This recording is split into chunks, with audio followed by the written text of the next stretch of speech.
Olá, queridos alunos, tudo bem com vocês? Eu sou o professor Ian Souto, daquele que é o melhor componente, o componente de História. Vamos à aula de número 16. Objeto de conhecimento: povos da antiguidade na África, egípcios, no Oriente Médio, mesopotâmicos e nas Américas, pré-colombianos. Detalhamento: a diversidade dos reinos africanos. E agora, querido aluno, separa aí teu caderno, as tuas canetinhas coloridas, tome nota dos pontos importantes. Vamos à aula.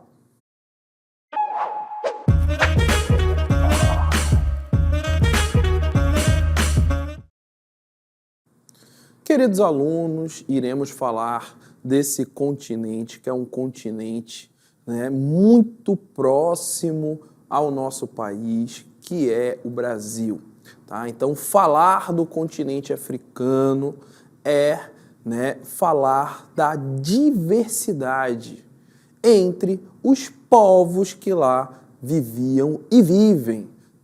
E aqui você começa a perceber, nessa arte, muito bonita por sinal, você começa a perceber diversos elementos dessas culturas que são extremamente ricas e, o principal, diferentes. Por isso, diversidade. Por muito tempo na história, se reverberou, se transmitiu que lá no continente africano era como se fosse um povo só. Mas hoje sabemos muito bem que essa perspectiva ela está completamente errada.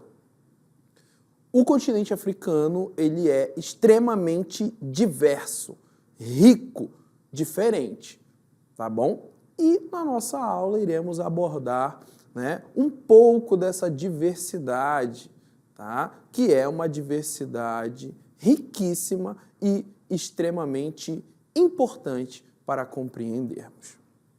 Bom, vamos seguindo.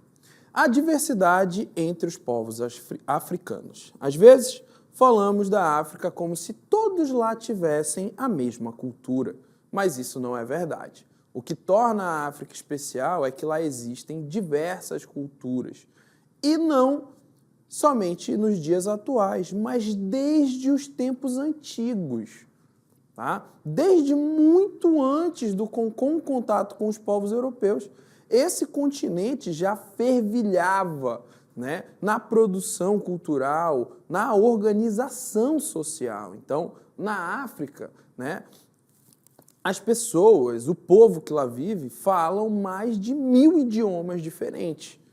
E isso mostra como as tradições e formas de viver são diversas e ricas no continente africano. Apesar de tão diversificada, há certos elementos que são comuns, assim como nos referimos a uma cultura europeia, por exemplo.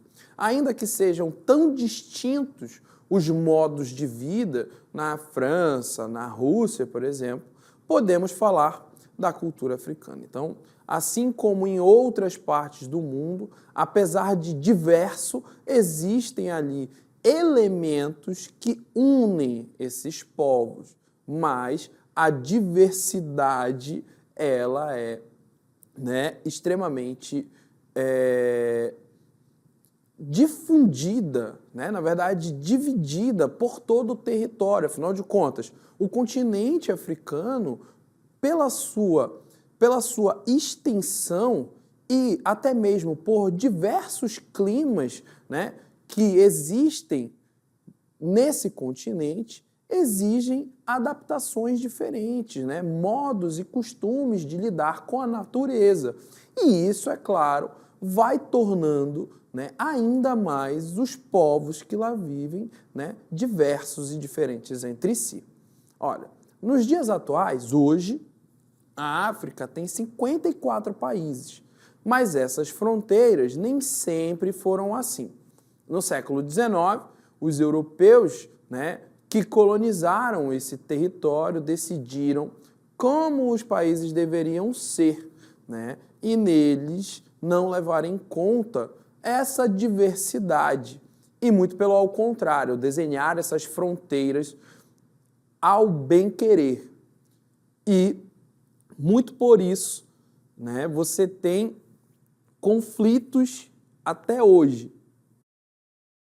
E esses conflitos, eles podem ser percebidos até mesmo nos mapas. Olha só, temos aqui 3 mapas, tá, que refletem 3 momentos diferentes desse continente. Olha só, no primeiro mapa aí, que é um mapa pré-colonial, você percebe, né, a extensão e o detalhamento, né, dessas fronteiras das etnias. Porém, a partir de 1913, você tem um segundo mapa que está mais centralizado na tua tela e que mostra, né, já a divisão territorial africana, tá? E mostra os elementos franceses, ingleses, portugueses, belgas, alemães, italianos. Então você percebe que esse território ele foi dividido, né? E essa divisão não respeitou as etnias que lá existiam. Então, você fazendo um comparativo entre o mapa das etnias pré-coloniais com a divisão territorial, né, esse mapa mais centralizado, você já percebe que algumas regiões englobaram diversas etnias, né, botaram no mesmo recorte. E isso vai trazer embates, conflitos, que, inclusive, até os dias atuais ainda refletem, né? Pois esse processo colonial não respeitou as etnias. Se não respeitou as etnias, não respeitou as rivalidades, as alianças, e por muito, né, é isto que até os dias atuais gera, né, diversos conflitos políticos e geopolíticos dentro do continente africano, tá bom? Essas linhas que dividem os países na África foram desenhadas pelos europeus, né, de uma maneira que não respeitou as culturas locais africanas que se desenvolveram ao longo dos milhares de anos de história. Foi algo forçado e não considerou as tradições e formas de vida das pessoas que lá estavam. E é dentro desse processo que você precisa, né, entender. Bom, o continente africano ele já existia muito antes do contato com o povo europeu. Porém, após esse contato e após o processo colonial, né, essas fronteiras, essas etnias que lá existiam, não foram respeitadas. E, por não respeitar os povos que lá existiam, o conflito, né, ele foi por tabela. Né? Esse conflito ele vai acontecer por tabela, porque você imagina, né, agora etnias rivais vão ter que conviver sob a mesma direção. E é claro que o embate vai acontecer. Fora o fator de unificar. Né? Se você não respeita as diferentes etnias, a diversidade, você trata tudo como um só. Não, aquele povo, né, vive todo do mesmo jeito. E é essa a visão que pretendemos, né, quebrar. Pois temos que respeitar a diversidade, a história, a cultura que foi construída muito antes do contato com os outros povos, especificamente os povos europeus. Bom, vamos seguindo. A diversidade entre os povos africanos, né, ela é influenciada ela é influenciada pela diversidade e mudanças climáticas, tá? As quais têm contribuído para o movimento e migração de diferentes grupos ao longo do continente. Então, como você pode perceber aí na sua tela, né? E como o professor já falou lá na introdução da aula, pela extensa, né? Pelo extenso território do continente africano, você tem, como você pode perceber, climas diversos e também vegetações diversas. E essas mudanças, esses climas diversos e essas vegetações diversas também contribuíram para os movimentos migratórios dentro do próprio continente, gerando o quê? Né?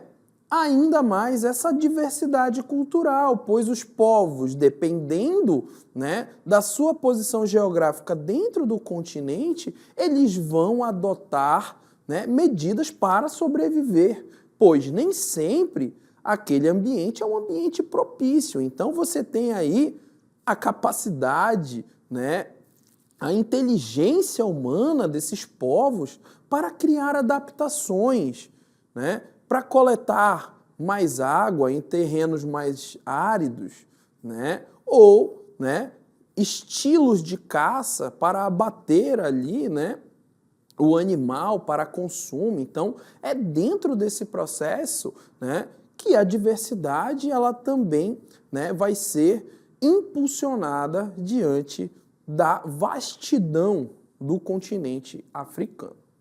E agora, né, iremos avaliar, né, na verdade, analisar alguma das grandes civilizações da África Antiga, tá bom? Então, quando falamos da África Antiga, é a África, o continente africano, antes do processo colonial europeu, tá? Então, quando se estuda a antiguidade, sobretudo a África Antiga, os estudos, eles se concentram em um único povo africano. Geralmente, quem são? Os egípcios.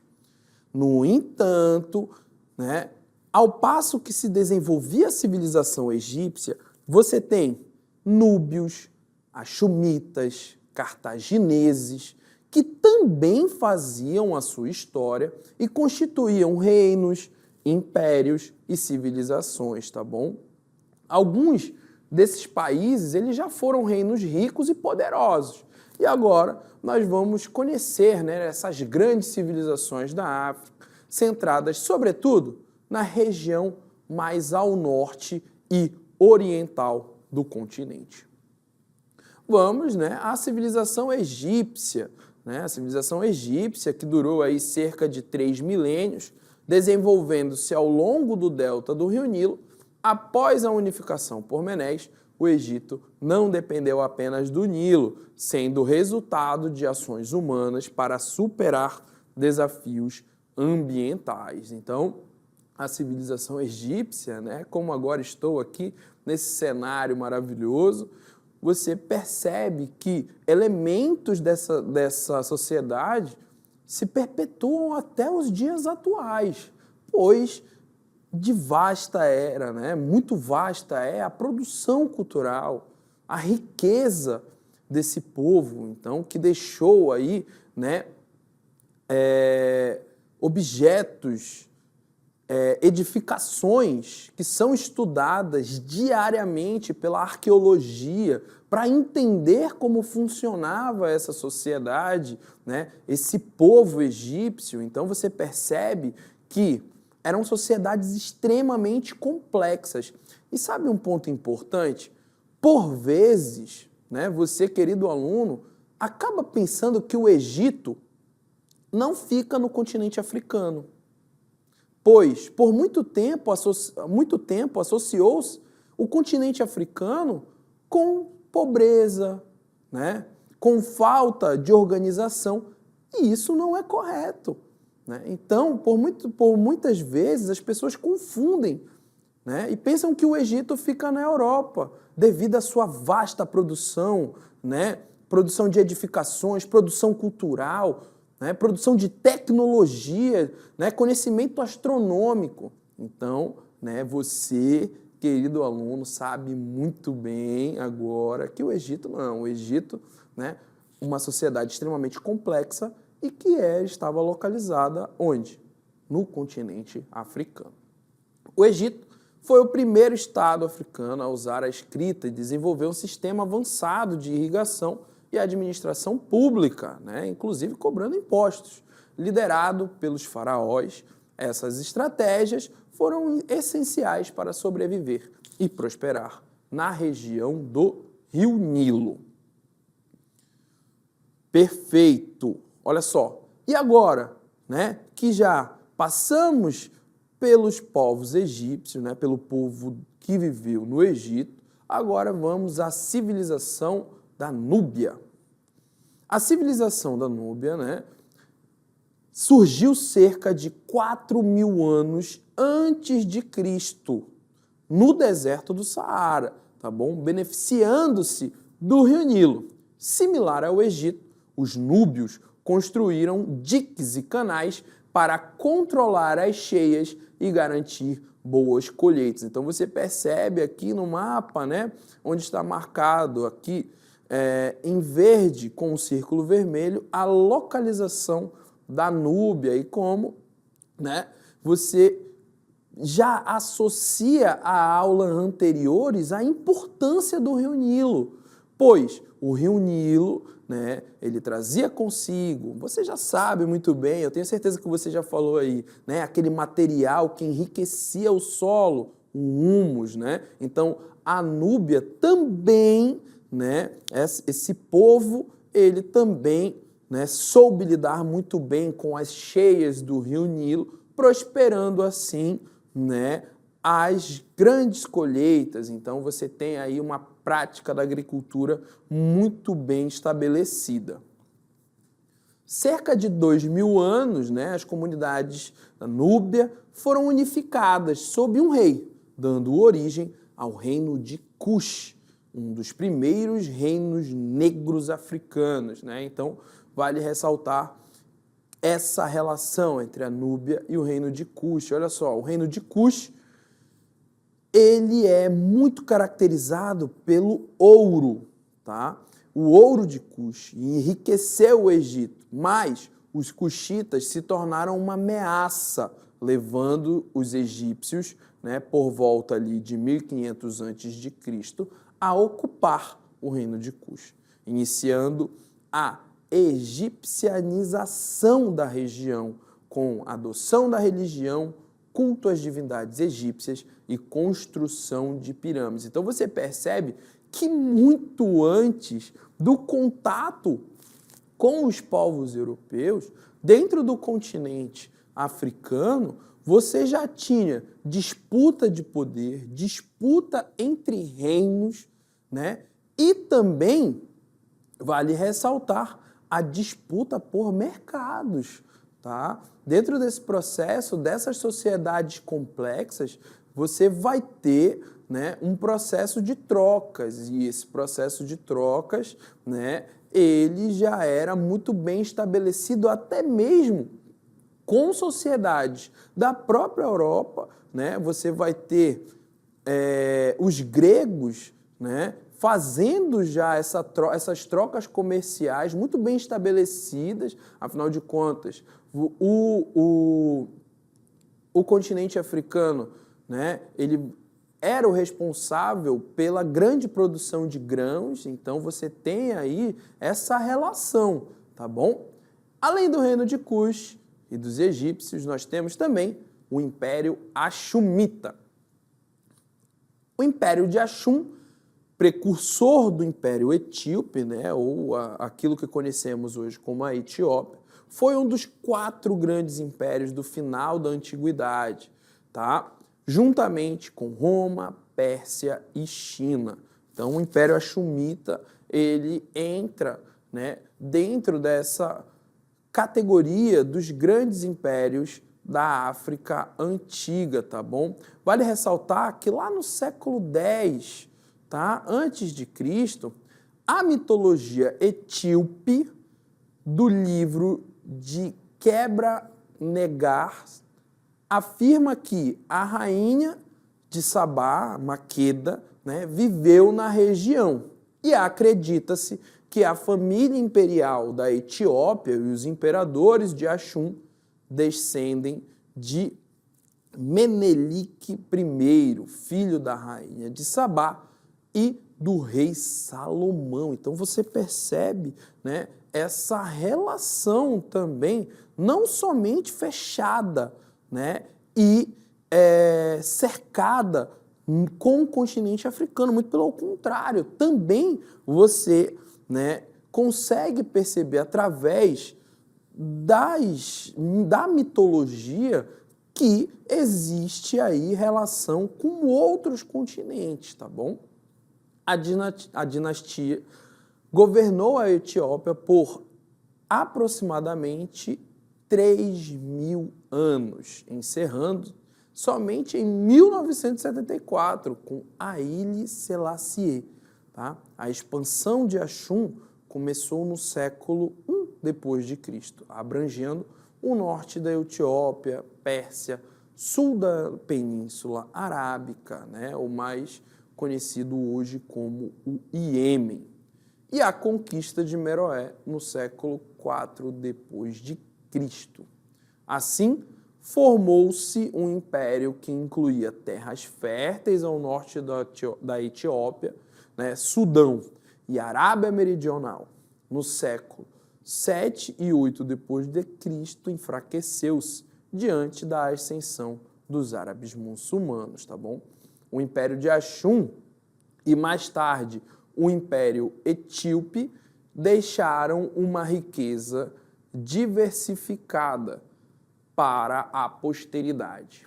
Isso inclui a língua ainda falada na região, tá? A igreja etíope com suas tradições, uma história milenar que remonta à rainha de Sabá e um patrimônio arquitetônico significativo, tá bom?